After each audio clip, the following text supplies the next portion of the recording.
കലാപഭൂമിയിൽ ഇരകൾക്കു നേരെ വാളുമായി ആക്രോശിക്കുന്ന അശോക് മോച്ചിയുടെ ഫോട്ടോ ഗുജറാത്ത് കലാപത്തിന്റെ വേട്ടക്കാരന്റെ പ്രതീകമായാണ് ലോകം കണ്ടത്.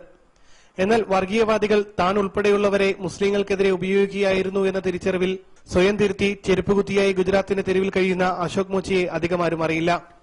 ഈ തിരിച്ചറിവ് തന്നെയാണ് വർഗീയതയ്ക്കെതിരെ ഗുജറാത്ത് വംശഹത്യയുടെ വേഴവട്ടം എന്ന പേരിൽ സിപിഎമ്മിന്റെ സാംസ്കാരിക സംഘടനകൾ സംഘടിപ്പിച്ച സെമിനാറിലെത്താൻ അശോക് മോച്ചിയെ പ്രേരിപ്പിച്ചതും. ഗുജറാത്ത് കലാപത്തിന്റെ ഇരകളുടെ പ്രതീകമായ കുത്തുബുദ്ദീൻ അൻസാരിയെ ചേർത്തുപിടിച്ച് വർഗീയതയ്ക്കെതിരെ അശോക് മോച്ചി കവിത ചൊല്ലിയപ്പോൾ സെമിനാർ വേദി തന്റെ തെറ്റുകളുടെ ഏറ്റുപറച്ചിൽ കൂടിയായി മാറി.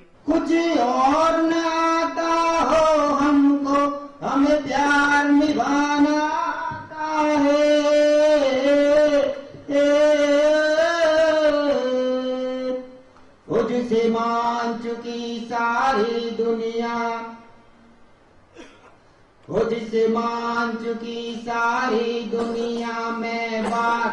മുസ്ലിം സമുദായത്തെ ലക്ഷ്യമിട്ട് സിപിഎം ആരംഭിച്ച സെമിനാറുകളുടെ തുടർച്ചയാണ് ഗുജറാത്ത് വംശഹത്യ വിഷയമാക്കി തളിപ്പറമ്പിൽ സംഘടിപ്പിച്ചതും.